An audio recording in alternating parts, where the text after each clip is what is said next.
तो kinematics 1D अभी चल रहा है। हालांकि ये 1D तो नहीं है, सही मामले में देखा जाए तो ये 1D प्लस कैलकुलस है, केवल 1D तो ये नहीं कहलाएगा। क्यों बच्चों, सही बात है कि नहीं?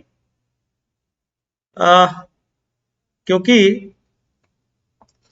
इसमें हम कैलकुलस भी सीख रहे हैं, इसमें हम इंटीग्रेशन भी सीख रहे हैं, इसमें हम डिफरेंशिएशन भी सीख रहे हैं, ग्राफ भी सीख रहे हैं, बहुत सारी चीजें सीख रहे हैं। तो इसको आप सिर्फ काइनेमैटिक्स की नजर से ही मत देखिएगा, आप इसमें बहुत सारी चीजें सीख पा रहे हैं। कुछ इसमें हम लोग मैं थोड़ा सा सीट पीछे करता हूं ताकि सही से आपको दिखूं।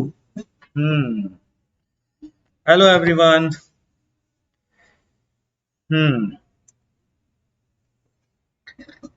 दो लेक्चर बाद लाइव अभिनव टुडे।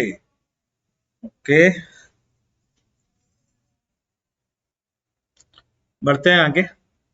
तो शुरुआत करते हैं, लास्ट क्लास में क्या पढ़ रहे थे, कहाँ छोड़ा था। तो लास्ट क्लास में हमने पढ़ा था इंटर कन्वर्जन ऑफ वेरिएबल्स। याद हो, 4 वेरिएबल्स हैं, 4C2, 6 तरीके के पेयर बनेंगे, उन 6 के 6 पेयर के बारे में हमने चर्चा की थी। तो inter conversion of variables, distance and displacement calculation last class में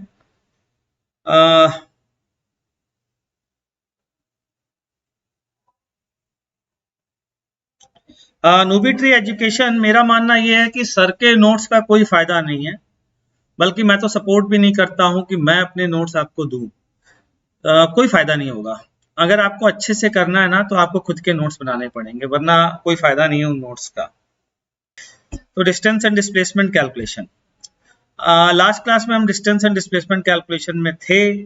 अब मैं चाह रहा हूं कि अब आप डिस्टेंस एंड डिस्प्लेसमेंट को वापस से इस क्वेश्चन के माध्यम से रिवाइज करें, मतलब इस क्वेश्चन को ट्राई करिए। ठीक, 2 मिनट दे रहा हूं, जल्दी से इस क्वेश्चन को ट्राई करिए।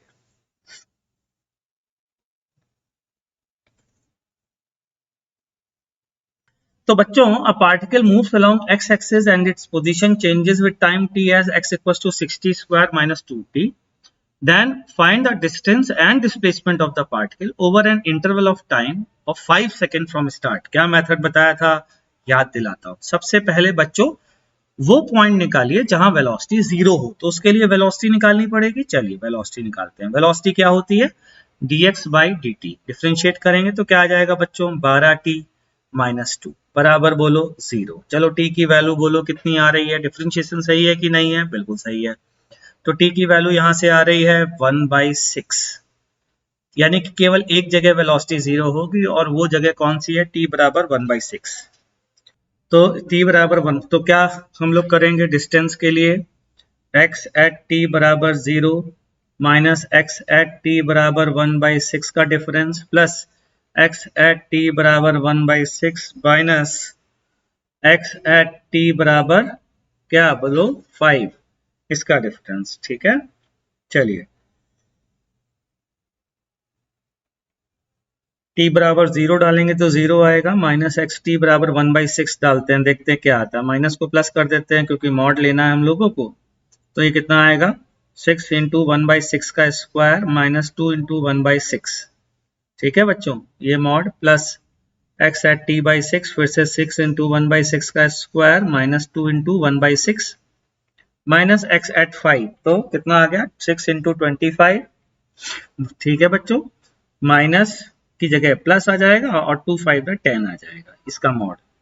तो ये वैल्यू कितनी आ रही है, 1/6 माइनस 2/6, या फिर यू कह सकते हैं 2/6 माइनस 1/6। हम इसकी वैल्यू निकालते हैं। तो 2/6 माइनस 1/6 बच्चों ये आया 1/6, और इसी तरीके से 2/6 माइनस 1/6 अगर देखते हैं तो ये वैल्यू अगर ध्यान से देखो तो कितनी आएगी, ये आएगी 1/6 माइनस 1/6, है ना, माइनस 25 इंटू 6 कितना होता है बच्चा पार्टी, 150। ठीक है, माइनस 150 प्लस 10, ये वैल्यू ऐड कर दीजिए, आंसर निकाल लीजिए, मजा आ गया है। माइनस 150 प्लस 50 कितना हुआ, -140 और फाइनली आंसर आता है 140 माइनस 1/6, -140 माइनस 1/6, इन दोनों को जोड़ रहा है। तो कितना आया 1/6 प्लस इन दोनों को ऐड करना है, तो ये आ जाएगा 140। एक काम करते हैं 1/6 मतलब जब प्लस करेंगे मॉड हटाएंगे तो 140 प्लस 1/6 आ जाएगा ना बेटा, ठीक। तो यह आ जाएगा 2/6, तो 140 प्लस 1/3, इसको यहां से कैलकुलेशन को यहां ले जा रहा हूं ताकि आपको दिखता रहे। तो 140 प्लस 1/3 कितना हुआ 420 plus 1/3, that mean 421/3 is the answer. ये है इसका आंसर।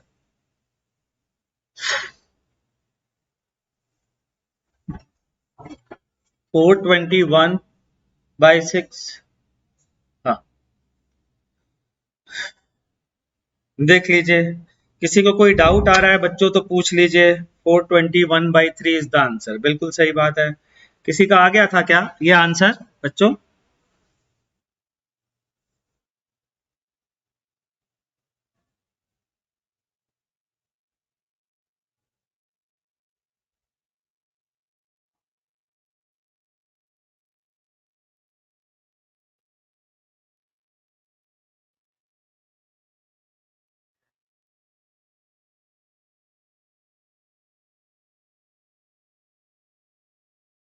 चलिए तो फिर आगे बढ़ते हैं बच्चा पार्टी, है ना। आगे की कहानी देखते हैं। अगली चीज जो हम पढ़ने जा रहे हैं बच्चों लोग, वो है ग्राफिकल इंटरप्रिटेशन ऑफ इंटीग्रेशन। देखते हैं क्या है ग्राफिकल इंटरप्रिटेशन ऑफ इंटीग्रेशन, क्या होता है जरा समझने का प्रयास करते हैं। हाँ, तो ये है ग्राफिकल इंटरप्रिटेशन ऑफ इंटीग्रेशन। इसमें पहले मैं एक काम करता हूँ, ग्राफिकल इंटरप्रिटेशन ऑफ इंटीग्रेशन पहले मैं बता देता हूँ, फिर लिखा हुआ देखोगे तो सही रहेगा, ठीक है।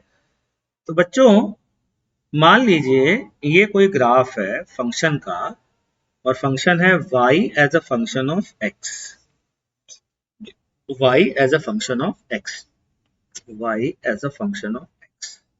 तो y यहाँ पर, ये x यहाँ पर। अब ये y as a function of x तमाम तरीके का हो सकता है, y बराबर x² भी हो सकता है, बहुत सारी चीजें हो सकती हैं इसमें, है ना। तो इसमें मान लीजिए कुछ इस तरीके का ग्राफ आया, ठीक। मैंने कहा कि यार अगर मैं fx dx इंटीग्रेशन पूछूं, या यूं कहूं कि y dx का इंटीग्रेशन पूछूं, तो उसका मतलब इस ग्राफ में क्या होता है, जैसे कि डिफरेंशिएशन का मतलब ग्राफ में स्लोप होता था, वैसे ही दिमाग में एक बात आई कि यार ये इंटीग्रेशन y dx का क्या मतलब होता है, ठीक है ना। मैं कहा ठीक, देखते हैं साहब, ध्यान दीजिएगा जरा।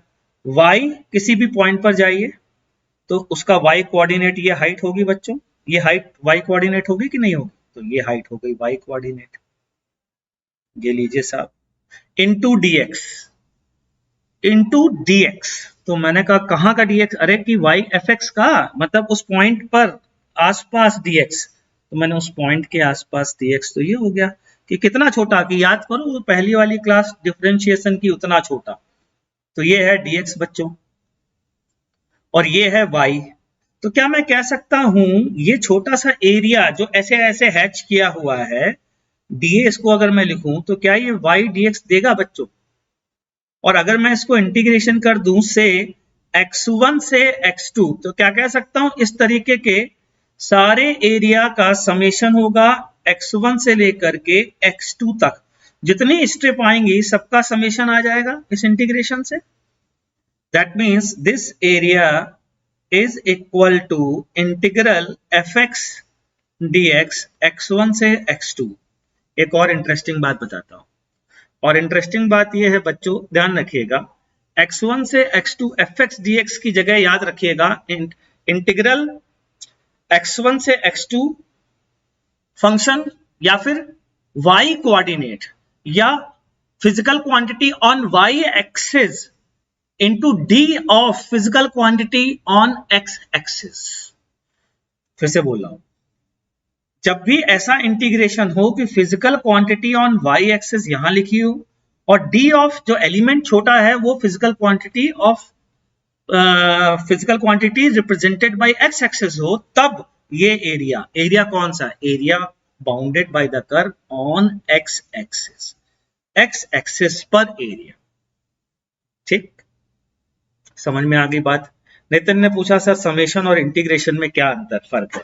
बेटा समेशन डिस्क्रीट वैल्यूज का होता है, जैसे 1 + 2 + 3 + 4 + 5। लेकिन अगर मैं तुमसे बोलूं 1 + 1 के जस्ट बगल वाला नंबर प्लस उसके जस्ट बगल वाला नंबर, जो कि पता ही नहीं हमको, क्योंकि 1 के जस्ट बगल वाला नंबर आप इमेजिन ही नहीं कर सकते हो। 1.0000000000000 सुबह से लेकर शाम तक, 1 साल, 10 साल, 50 साल, 100 साल तक आप बोलते रहो 000। लास्ट में जब आप 1 लगाओगे तो कोई कहेगा इसके बाद एक और 0 लगा के 1 लगा। तो किसी भी नंबर के जस्ट बगल वाला नंबर हम इमेजिन नहीं कर सकते, लेकिन हाँ इंटीग्रेशन कर सकते हैं, उसको ऐड कर सकते हैं। तो कॉन्टिन्यूअस नंबर्स का समेशन इंटीग्रेशन होता है और डिस्क्रीट नंबर्स का समेशन जो है वो सिग्मा से रिप्रेजेंट किया जाता है। ठीक है बच्चों, तो एरिया अंडर द कर्व ये हो गई कहानी। ठीक बच्चा पार्टी, चलिए एक इंपॉर्टेंट बात है। इंपॉर्टेंट बात यहां पर यह है कि अगर ये एरिया निगेटिव आया है तो सोचिए जरा ध्यान से, ये y की वैल्यू निगेटिव होगी, ये y की वैल्यू निगेटिव होगी। तो जब आप y dx निकालोगे तो गणित को क्या पता कि आप y हाइट ले रहे हो, तो y कोऑर्डिनेट बताएगा जो कि निगेटिव है। तो ये वाला एरिया कैसा आएगा, बोलो निगेटिव आएगा। और जो ऊपर वाले एरिया होंगे ये कैसे आएंगे, पॉजिटिव आएंगे। इस बात का ध्यान रखना। ठीक, चलिए आगे बढ़ते हैं बच्चों। ग्राफिकल इंटरप्रिटेशन ऑफ इंटीग्रेशन में अब कुछ लिखी हुई बातें जो पहले से लिख रखी हैं। Integration of a function give area of that function with x integral element as x axis, with x as axis.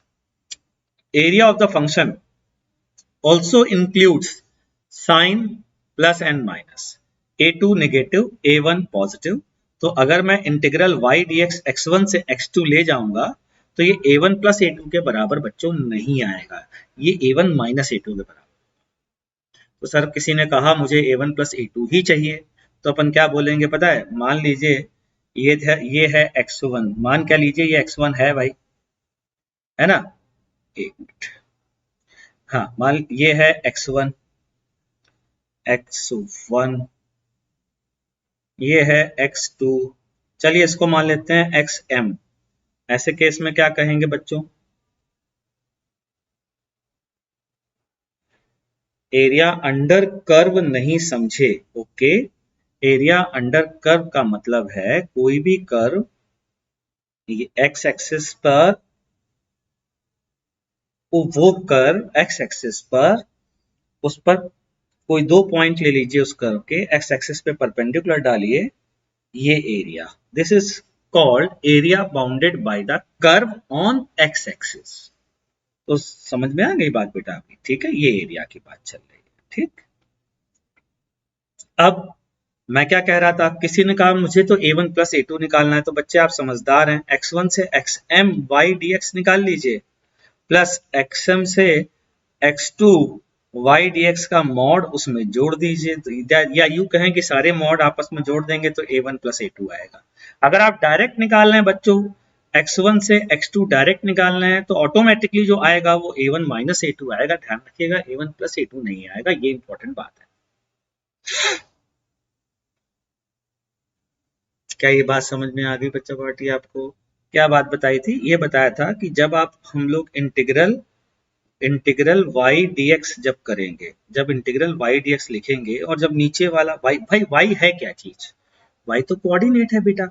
तो जब y, जबकि एरिया में y तो ये डिस्टेंस होती है, लेकिन फंक्शन में आप y की वैल्यू जब यहाँ पुट करोगे बेटा तो y क्या आ जाएगा, y तो एक वैल्यू होगी और y यहाँ पर निगेटिव होगा ना। इसका मतलब ये एरिया इस एरिया का निगेटिव एरिया होगा। इसलिए बोल रहा हूं।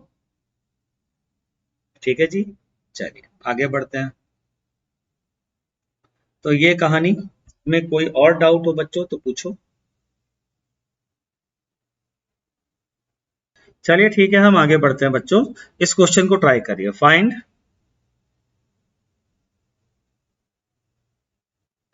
चलिए find the area of the function y बराबर sine x with x axis from x बराबर 0 टू x बराबर 2 पाई। फटाफट बताइए बच्चों, जल्दी से देखते कितने लोग बताते हैं। हो गया भाई, तो मैं भी जरा करके देखता हूं। इंटीग्रल साइन एक्स dx 0 से 2 पाई, भाई यही तो बोला है। इसका area under the curve on x axis 0 से 2 पाई। तो साइन एक्स का इंटीग्रेशन क्या हुआ?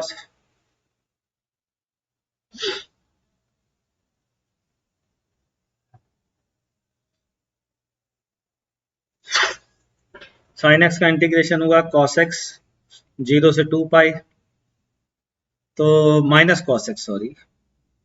तो ये आ गया 1 -1 माइनस ऑफ -1, ये आ रहा है 0। ऐसा क्यों हो रहा है पता है? ऐसा इसलिए हो रहा है क्योंकि साइन एक्स का 0 से पाई जितना पॉजिटिव एरिया होता है, 0 से 2 पाई उतना ही निगेटिव एरिया होता है, इसलिए ऐसा हो रहा है। तो हमें क्या करना पड़ेगा?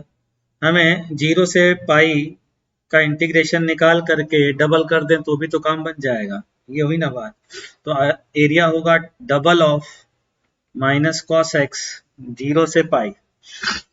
ठीक है, तो इसको लिख देते हैं, माइनस साइन बाहर निकाल लेते हैं, -2 कॉस पाई की वैल्यू माइनस कॉस 0 की वैल्यू। बच्चों कॉस पाई की वैल्यू पता है क्या होती है? -1 और -1, तो कितना आ गया? जल्दी बोलिए, फटाफट बोलिए, कितना आ रहा है? 4 यूनिट। तो 4 यूनिट है आंसर साइन एक्स के ग्राफ का। देख लीजिए, कोई डाउट आए तो पूछ लीजिए।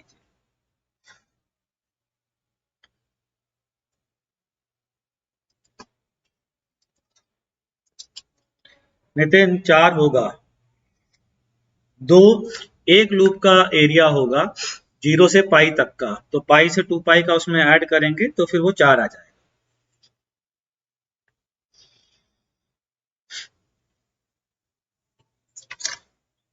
सर मेरा नोन वाला एक बंदा 6 में शुरू किया था।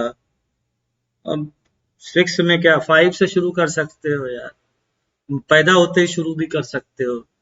उससे कंपटीशन करने का कोई फायदा नहीं है बच्चा। ये मैं गारंटी ले सकता हूं कि कोई बच्चा 11th में भी शुरू करेगा ना, तो 6 से शुरू करने वाले को पछाड़ सकता है। जान, ये महाबकवास चीज है कि 6 से शुरू कर दिया, ज्यादा नुकसान होता है। अगर उसने ऊट पटांग डायरेक्शन में पढ़ना शुरू कर दिया है तो 6 से पढ़ना और बेवकूफी है। तो इसलिए बिंदास पढ़ते रहो जो पढ़ाया जा रहा है ना। अभिनव कह रहा है सर प्लीज री एक्सप्लेन। बिल्कुल करते हैं बाबू। देखो साइन एक्स 0 से 2 पाई का इंटीग्रेशन करके देखा, 0 आ गया, सत्यानाश हो, 0 आ गया, तो इसका मतलब कुछ तो गड़बड़ है। ये एरिया पूछ रहा है और हमारा इंटीग्रेशन एरिया विद साइन बताता है, तो हमारा दिमाग चमका। हमारा दिमाग ये चमका कि 0 आने का मतलब है कि पॉजिटिव और नेगेटिव दोनों होंगे। तो एक काम करते हैं, पता करते हैं। तो पता चला 0 से पाई में साइन एक्स का जितना पॉजिटिव एरिया होता है, पाई से 2 पाई में उतना नेगेटिव होता होगा, तभी तो समेशन 0 आ रहा है। लेकिन लोगों ने तो एरिया पूछा है, लोगों ने तो हमसे ये पूछा है बच्चों, ये तो क्यों ना हम 0 से पाई वाला निकाल करके उसको डबल कर दे, काम बन जाएगा। तो डबल 0 से पाई। अभी अभिनव समझ में आया? सर एलन के स्टार बैच स्टूडेंट से आगे कैसे आए? एलन के स्टार बैच के स्टूडेंट मेरे से पढ़ रहे हैं अभी भी। कुछ कुछ हैं, कुछ नहीं है। बहुत आराम से आ जाओगे, बस पढ़ते रहो, प्लीज फोकस्ड रहो। दूसरों से ज्यादा अपने आप को देखो, अपनी कमियों को पहचानो, अपने आप को इम्प्रूव करो। दूसरों पे ध्यान मत दो, आप उनसे बहुत आगे चले जाओगे। चलिए आगे बढ़ते हैं। रिमेंबर करने के लिए एक टेबल बना करके दे रहा हूँ, एक्सटी ग्राफ, वीटी ग्राफ और एटी ग्राफ। इसकी यूज बहुत ज्यादा पड़ेगा क्वेश्चन सॉल्व करने में, खासकर जेई के क्वेश्चन सॉल्व करने में। एक्सटी ग्राफ का स्लोप पढ़ चुके हैं, वेलोसिटी बताता है। वीटी ग्राफ का स्लोप एक्सीलरेशन बताता है और एटी ग्राफ का स्लोप कुछ नहीं, कोई सिग्निफिकेंट चीज नहीं बताता है। अब एक नई चीज पढ़ी है अभी अभी, एरिया, जो कि इंटीग्रेशन से पढ़ी थी। तो याद करें, एक्सटी ग्राफ का एरिया तो अंडर कर्व कुछ नहीं बताता, वीटी ग्राफ का एरिया अंडर द कर्व ये है v, ये है टी। चलो बताओ वी टी ग्राफ का एरिया अंडर द कर्व क्या लिखोगे? इंटीग्रल वी डी टी लिखोगे बच्चों। चलो बताओ इंटीग्रल वी डी टी क्या होता है, कैसे पहचाना जाए? What is integral v d t? बताता हूँ पहचानने का तरीका। आपको v बराबर क्या पढ़ाया गया है? v बराबर dx बाई dt पढ़ाया गया है कि नहीं पढ़ाया गया है? क्या बचा? dx बचा। तो यानी कि vt ग्राफ का area under the curve dx का इंटीग्रेशन मतलब डेल्टा x देगा। देखो लिखा है डेल्टा x की नहीं लिखा है, ये पहचानने का तरीका है। चलो at पहचानते हैं, a है y एक्सिस पे, t है x एक्सिस पे। चलो बताओ a को क्या लिख सकते हैं? dv बाई dt लिख सकते हैं। लिख दिया, ये हो गया कैंसिल। dv का इंटीग्रेशन क्या आ जाएगा? Delta v। चेक करो लिखा है क्या? डेल्टा v लिखा है साहब। तो ये एरिया अंडर द कर्व बताता है। हो गई कहानी खत्म।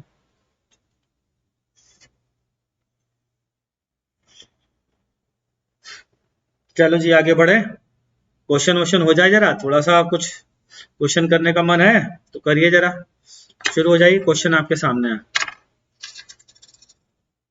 फटाफट देखते हैं कितने लोग कर पाते हैं।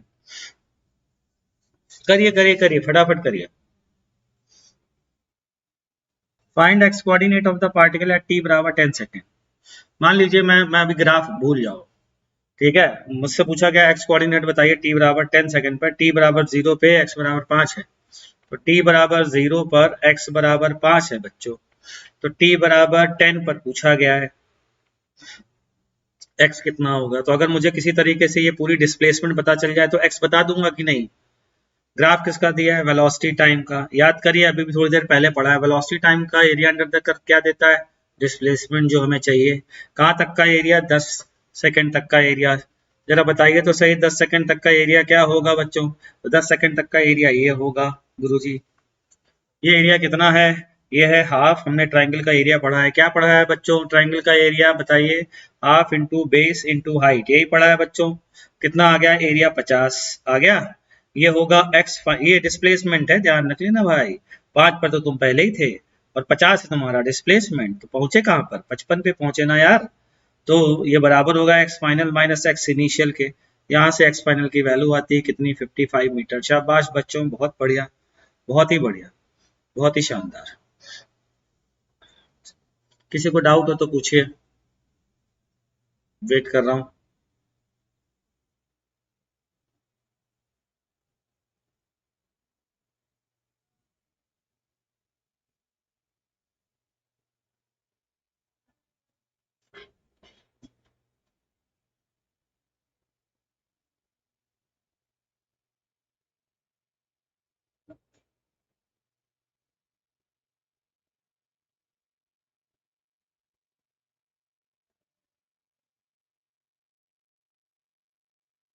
ठीक, चलिए आगे बढ़ते हैं।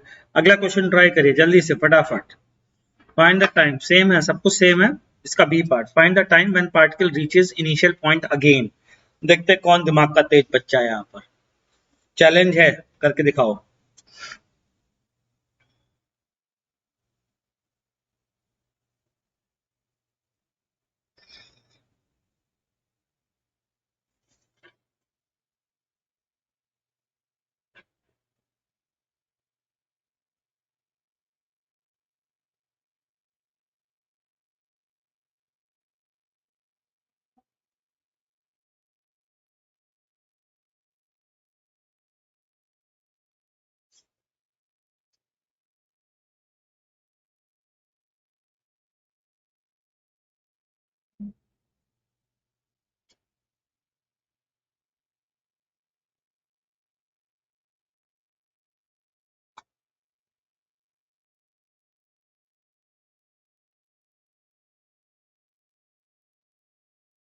चलिए बताना शुरू करता हूँ। देखिए अच्छा क्वेश्चन है, मजा आएगा आपको देख करके।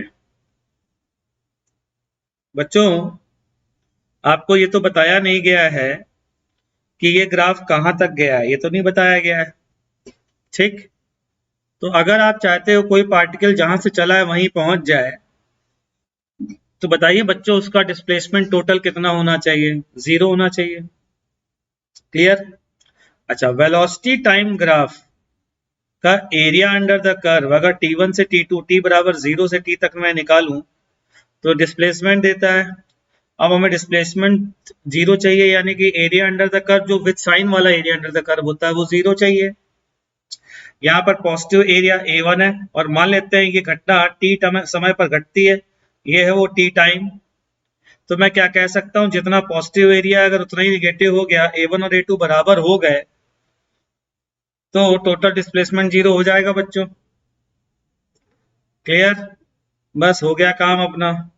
देखिए कैसे, A1 की वैल्यू देखिए कितनी आ रही है, तो बेस है 30 का, 30 का बेस है और हाइट है 10 की, तो हाफ इंटू 30 इंटू, आदित्य ने कुछ आंसर निकाला, देखते हैं, इंटू 10, तो ये कितना आया बच्चों, 150 मीटर। ठीक है, ये एरिया आ रहा है। और अगर मैं इसको टी लेता हूं बच्चा पार्टी, तो सिर्फ ये बेस पर, इसको एरिया निकालना ना, तो बेस लेंथ चाहिए, ये है 30 और ये पूरा है टी, ये पूरा है टी, तो केवल इतना कितना बचा, टी माइनस 30 बचा। अब हाइट चाहिए, कैसे निकालें बच्चा पार्टी, हाइट कैसे निकालें, तो बड़ा मुश्किल क्वेश्चन हो गया। हाइट निकालने के लिए निकाल सकते हैं, देखो कैसे। अगर ये थीटा है बच्चा, तो ये भी थीटा होगा कि नहीं होगा, अरे होगा ना। तो टेन थीटा जरा ऊपर वाले ट्राइंगल से निकालो, कितना आएगा, ये हाइट बचे बटे ये, बोलो ना, और ये लेंथ कितनी है, 20 है, तो टेन थीटा की वैल्यू कितनी आएगी, 10 बटे 20, मतलब 1 बटे 2। अच्छा, अब यहां से अगर मैं इसको v बोलता हूं, इस लेंथ को v बोलता हूं, तो v अपॉन टी माइनस 30 की वैल्यू भी बच्चा पार्टी हाफ होनी चाहिए। ठीक, तो बोलो v की वैल्यू कितनी आई, v की वैल्यू यहां से कितनी आई, मैं इसको थोड़ा सा रब कर देता हूं, जगह बना लेता हूं बच्चों अपने लिए, है ना। हाँ, तो v की वैल्यू कितनी आई, तो v की वैल्यू आ रही है t माइनस 30 डिवाइडेड बाई 2, तो ये आ गई t माइनस 30 डिवाइडेड बाई 2। ये वाला एरिया कैसे निकालें, बेस इंटू इसकी हाइट इंटू हाफ, और ये बराबर किसके होना चाहिए, 150 वाले के बराबर होना चाहिए कि नहीं, तो कर देते हैं 150 बराबर half into T minus 30 into T minus 30 by 2, ये आ गया। तो ये वैल्यू आ रही है बच्चों t माइनस 30 का स्क्वायर बराबर, t माइनस 30 का स्क्वायर बराबर कितना आया, जल्दी बोलो, t माइनस 30 का स्क्वायर कितना आया, 150 इंटू 4, और 150 इंटू 4 कितना है, जरा बताओ तो सही, 150 इंटू 4 कितना आ रहा है, 600, यही आ रहा है, अरे आ रहा ना यार। ठीक, क्या मैं कह सकता हूं यहां से t माइनस 30 की वैल्यू प्लस माइनस 10 रूट 6 होगी, देख लीजिए, t माइनस 30 की वैल्यू प्लस माइनस 10 रूट 6 होगी। अब एक बात बताओ, इस टाइम की वैल्यू 30 से बड़ी होनी चाहिए, ये तो दिख रहा है यहाँ सर, अरे ये देखो ना यार, हमने यहाँ पर ये t लिया है ना, 30 से तो बड़ा ही होगा, तो कौन सा लेना चाहिए, प्लस वाला एक्सेप्टेबल है, तो t की वैल्यू आती है 30 प्लस 10 रूट 6 सेकेंड, ये है आंसर। ओहो, मजा आ गया यार इस क्वेश्चन में, तो हिला दिया भाई, मजा आ गया। बहुत बढ़िया क्वेश्चन है, दिल खुश हो गया मेरा तो।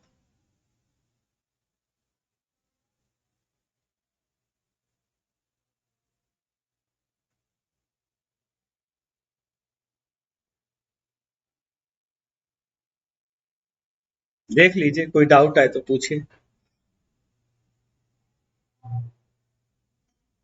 अगला क्वेश्चन फिर आपको देता हूं, फिर से ट्राई करिए, शुरू हो जाइए।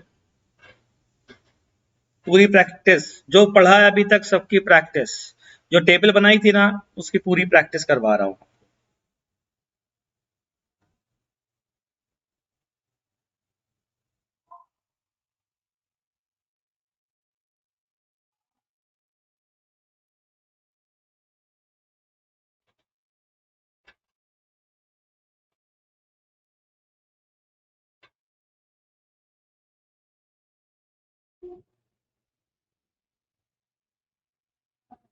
So velocity time graph of a particle moving along the x-axis is shown in the figure. Find the acceleration of the particle at t बराबर 5 एंड t बराबर 25 सेकेंड। चलिए शुरू हो जाते हैं। t बराबर 5 सेकेंड पर वेलोसिटी टाइम ग्राफ दिया गया है, जरा ध्यान से सुनना, याद करो। वेलोसिटी टाइम ग्राफ से एक्सीलरेशन निकालना है, थोड़ा दिमाग पर जोर डालो। कैसे निकाल सकते हैं? एक्सीलरेशन dv बाई dt होता है स्लोप ऑफ द टेंजेंट। अच्छा, स्ट्रेट लाइन में जो स्लोप ऑफ द टेंजेंट होगा वही तो slope of the straight line होगा यार। स्ट्रेट लाइन खुद ही अपने आप में टेंजेंट ही है, तो ये थीटा अगर है यही आंसर होगा 5 पर। क्यों भाई, कितना होगा? ये हाइट कितनी है 10 और ये कितनी है 10, तो एक्सीलरेशन एट t बराबर 5 कितना आ गया 1। चलिए आगे बढ़ते हैं। t बराबर 25 आया यहां कहीं, यानी कि इस लाइन का स्लोप, मतलब अगर ये थीटा है बच्चा पार्टी तो टेन थीटा, ये इसको थीटा नहीं इसको अल्फा लिखते हैं और इसको फाई लिख देते हैं, ठीक है। टेन अल्फा ये स्लोप होता है, ये है एक्सीलरेशन की वैल्यू एट t बराबर 25 जो कि है -10 के बराबर। और 10 कितना है बच्चों, जरा देखो तो सही, ये लेंथ कितनी है 10। ओहो गुरुजी ये कैसे निकालें? अबे ये 10 है तो ये 20 होगा ना, और ये 30 है तो ये 20 हुआ ना, तो कितना आया -1/2, यही एक्सीलरेशन है। तो एक्सीलरेशन इज -½ मीटर पर सेकेंड स्क्वायर। क्या बात है, बहुत बढ़िया। हर अंश हर बार 2 आंसर दे रहे हैं, बहुत ही बढ़िया अंश बाबू। अगले क्वेश्चन पे आ जाइए और फटाफट बताइए इसका आंसर क्या होगा। शुरू हो जाइए।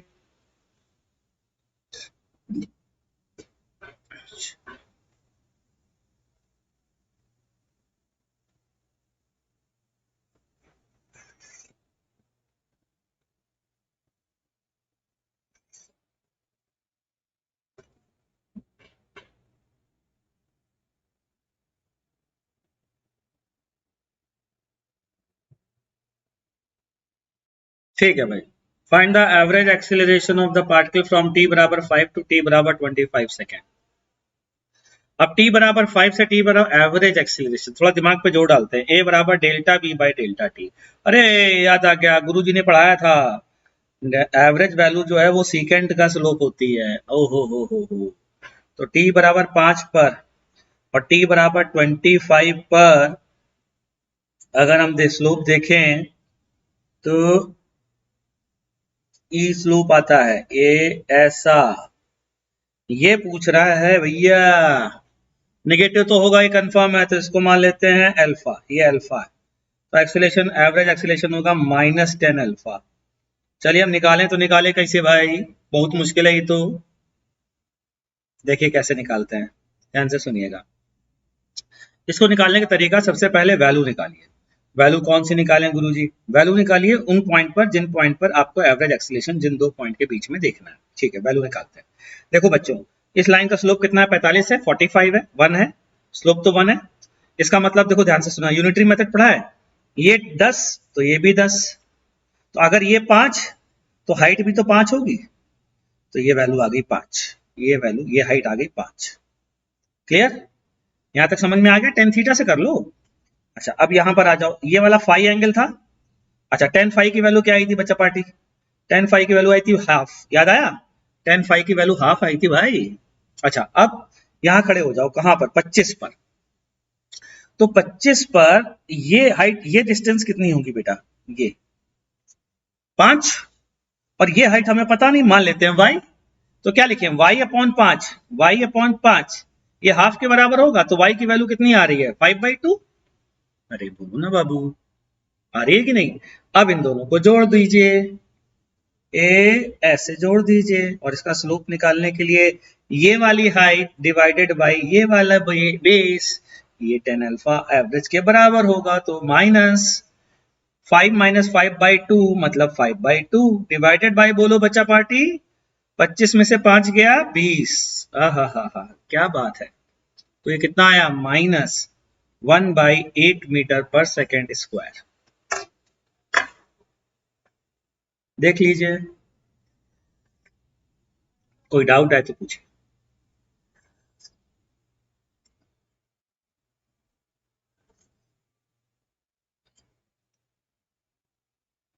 ठीक है जी साहब, मेरा आंसर सही आ गया, बहुत बढ़िया। चलिए आगे बढ़ते हैं।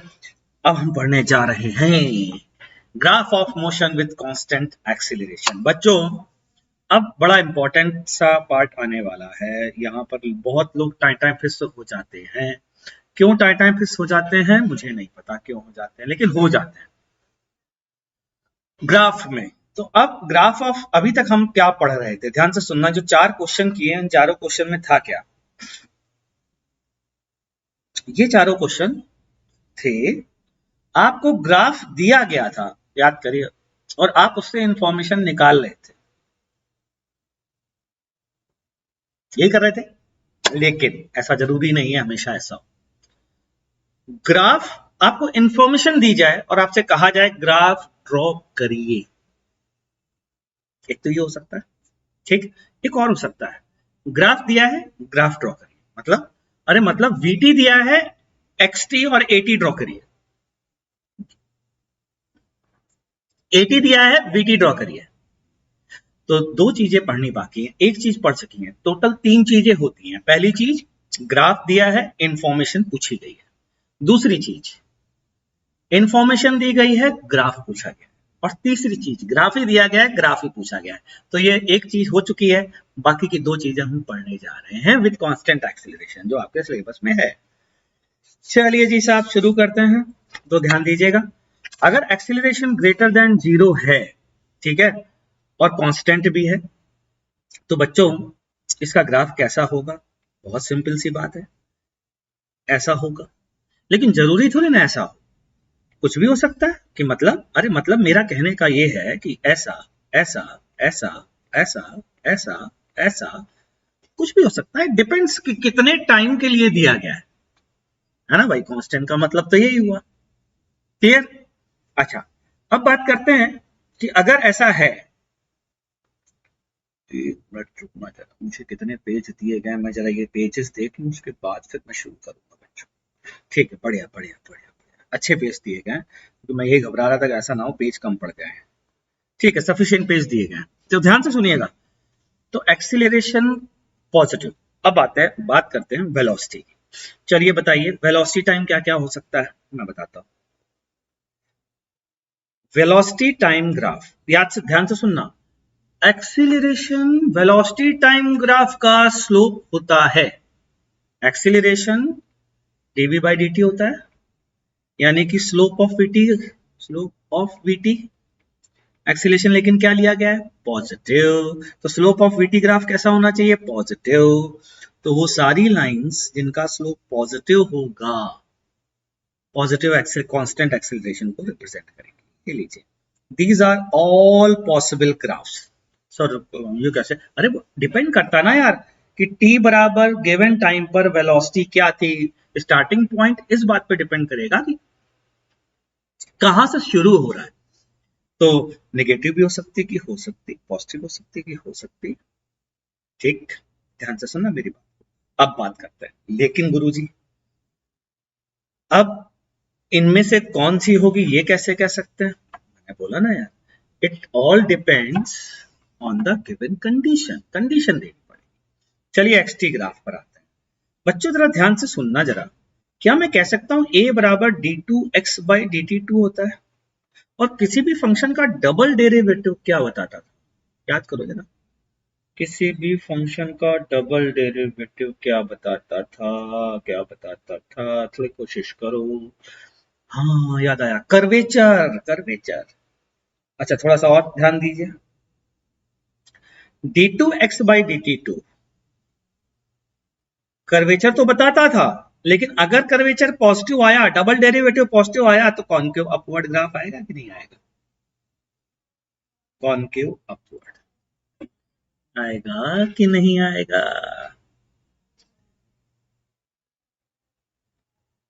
आएगा ना? नितिन सर आपने टीईपीएस बैच को पढ़ाया है क्या? हाँ एक बार पढ़ाया है बेटा। तो आएगा, बिल्कुल आएगा। ध्यान से सुनना।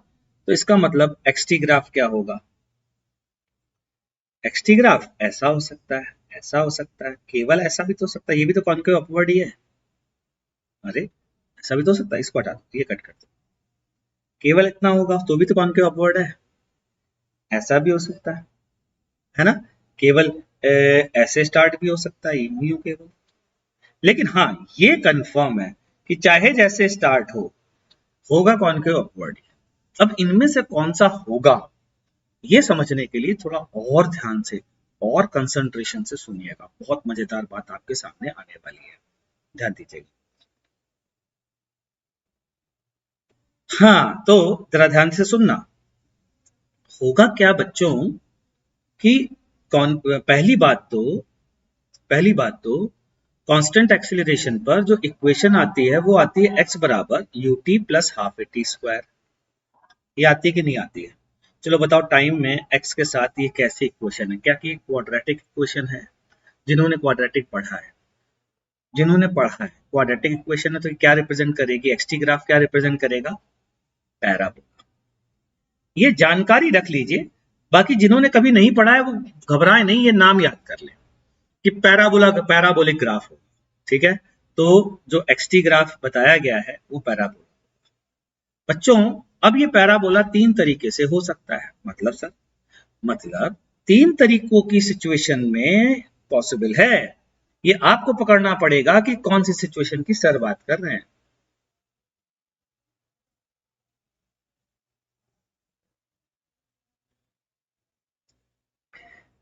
तीन देखो जरा ध्यान से। यार, ये हो सकता है कि इस पैराबोला का सिर्फ इतना हिस्सा आए। ठीक, ये हो सकता है कि इस पैराबोला का पूरा हिस्सा आए, और ये भी हो सकता है कि इस पैराबोला का सिर्फ इतना हिस्सा आए। कैसे पहचाने कि सर कौन सा हिस्सा आए? ये बहुत इंपॉर्टेंट चीज है। पता है, ये लोगों को पता नहीं होता है, इसी कारण से लोग गलती कर जाते हैं। देखना जरा ध्यान से सुनना सभी लोग। है क्या बच्चों, जरा चेक करना। यहाँ स्लोप देखो, एक्सटी ग्राफ है। क्या मैं कह सकता हूँ इस पूरे ग्राफ में स्लोप नेगेटिव है? पीछे की ओर झुकी हुई लाइन है। दैट मीन्स ये ग्राफ तब आएगा जब वेलोसिटी वर्सेस टाइम ग्राफ में वेलोसिटी एक्सीलरेशन पॉजिटिव है, पहले तो ये जान लो, तो स्लोप तो पॉजिटिव रहेगा, वेलोसिटी जो है वो पूरी की पूरी नेगेटिव।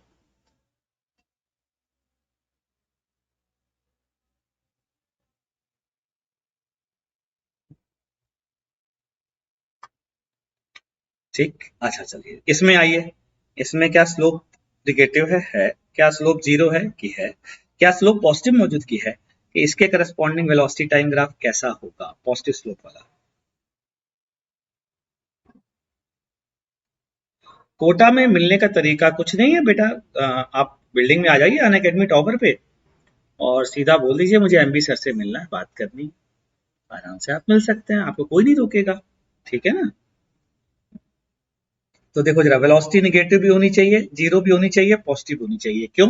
क्योंकि स्लोप निगेटिव भी है, स्लोप जीरो भी है, स्लोप पॉजिटिव भी है। तो ऐसा ग्राफ होना चाहिए वेलोसिटी वर्सेस टाइम का।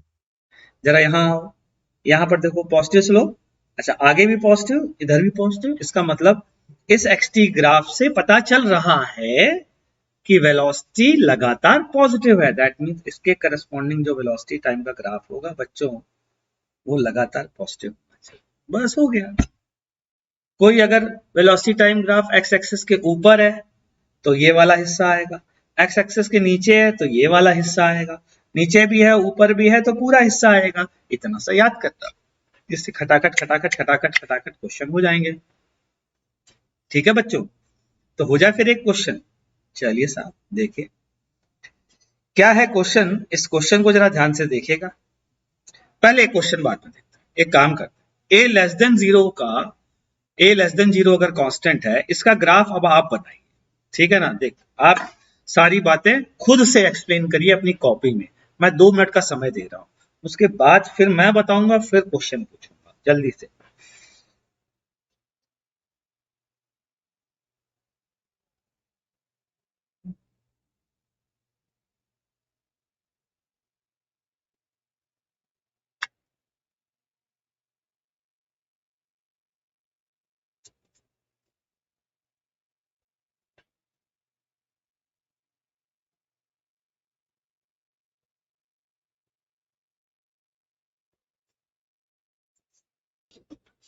तो a लेस देन 0 पर मैंने थोड़ा सा टाइम आपको दिया, जानकर दिया।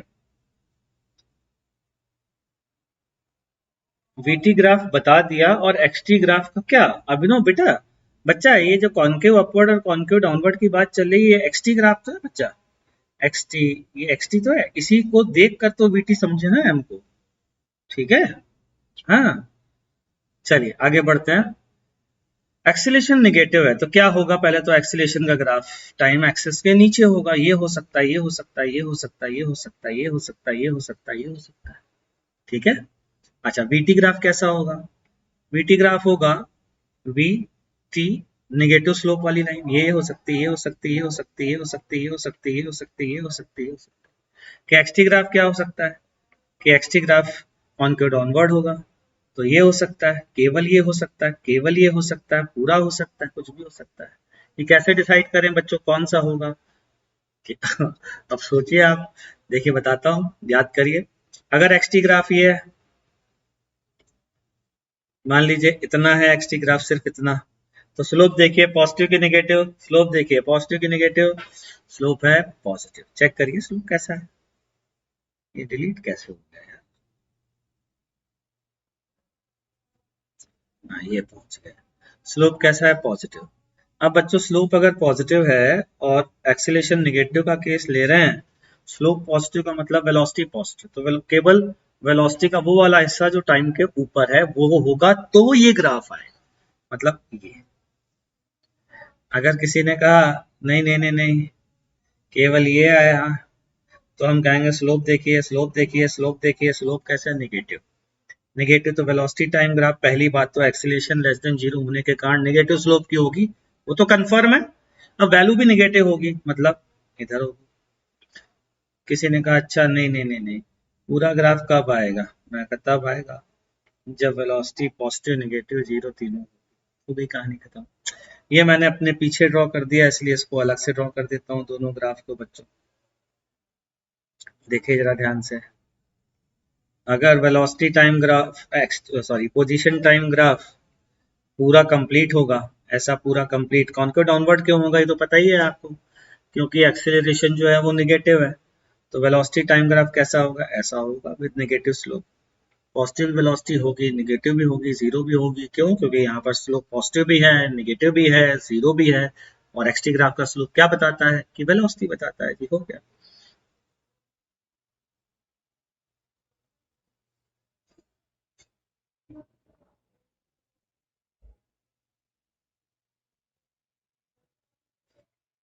उम्मीद करता हूँ बच्चों आपको ये बात समझ में आ गई होगी, ठीक है। तो अब आपको एक क्वेश्चन देता हूँ, ये क्वेश्चन आपके सामने है, फटाफट इस क्वेश्चन का आंसर निकाल के दीजिए।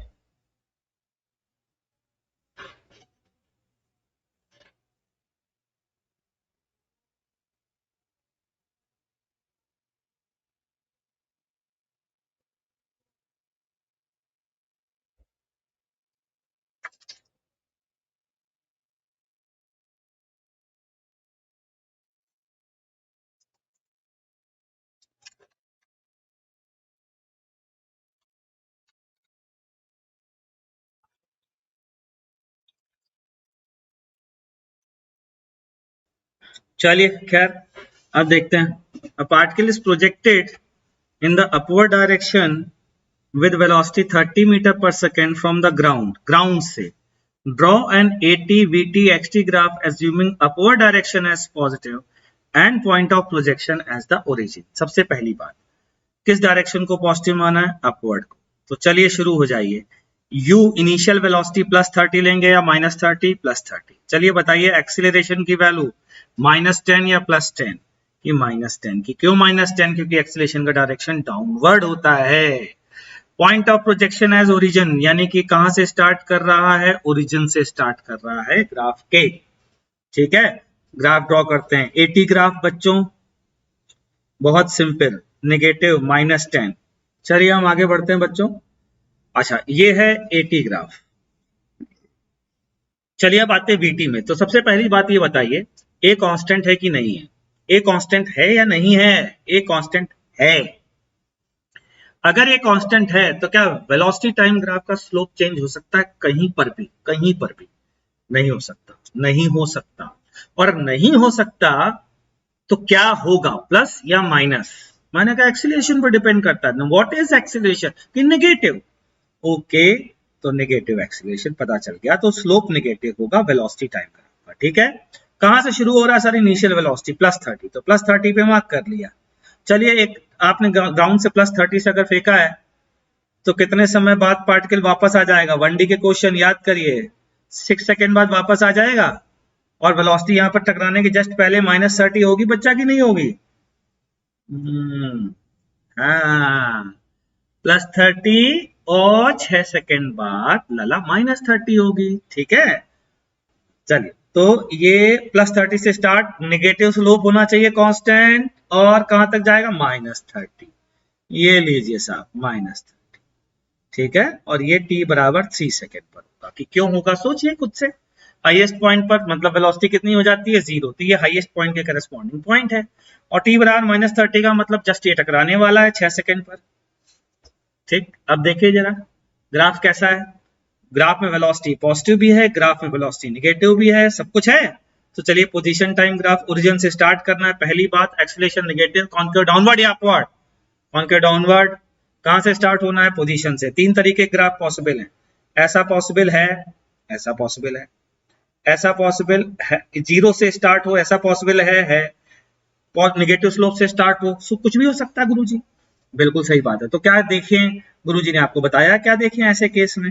गुरुजी ने आपको बताया कि वेलोसिटी कैसी है, वेलोसिटी को देखें। तो वेलोसिटी देखते हैं गुरुजी, एक मिनट। तो वेलोसिटी कैसी है जरा चेक करो। वेलोसिटी में तीनों फंक्शन आ रहे हैं, प्लस भी आ रही है, जीरो भी आ रही है, नेगेटिव भी आ रही है, बिल्कुल आ रही है। तो फिर ये हुआ ग्राफ। पार्टिकल ओरिजिन से चला था, ग्राउंड से चला था, ग्राउंड पे आ गया, ये पार्टिकल की मैक्सिमम हाइट है, और ये हो गया ग्राफ। उम्मीद कर रहा हूं आपको ये चीज समझ में आ गई होगी, और नहीं आई है ना तो एक बार घर में वापस समय दीजिए, मेरी रिकॉर्डिंग को वापस से देखिए। ठीक है, चलिए अगला क्वेश्चन नोट करिए फटाफट जल्दी से। ये रहा अगला क्वेश्चन आपके मोबाइल स्क्रीन या कंप्यूटर स्क्रीन पर। जल्दी से देखिए और इसको सॉल्व करिए फटाफट, देखते हैं कितने लोग कर पाते हैं। नेक्स्ट क्लास में मतलब 1D काइनेमैटिक्स में खत्म कर दूंगा। ठीक है, और दिवाली के बाद जब लौट के आएंगे तो 2D से शुरू करेंगे, 2D एंड रिलेटिव मोशन। ठीक है बच्चों, आज का यहीं तक रखते हैं, मिलते हैं नेक्स्ट क्लास में। इस क्वेश्चन को ट्राई करके आइएगा, ये उम्मीद कर रहा हूँ ये क्वेश्चन आपसे होना चाहिए। मैं जानबूझ करके यहाँ पर छोड़ रहा हूँ, क्योंकि अगर मैं ये क्वेश्चन बता दूंगा तो फिर ये लास्ट क्वेश्चन है, तो आपको लड़ने का मजा खत्म हो जाएगा। तो इसको ट्राई करके आइएगा, नेक्स्ट क्लास में मिलते हैं। प्लीज ट्राई करके आइएगा, प्लीज नोट्स रिवाइज करके आइएगा, आपको मजा आएगा, ये मेरा प्रॉमिस है। चलिए साहब, थैंक यू, मिलते हैं नेक्स्ट क्लास में।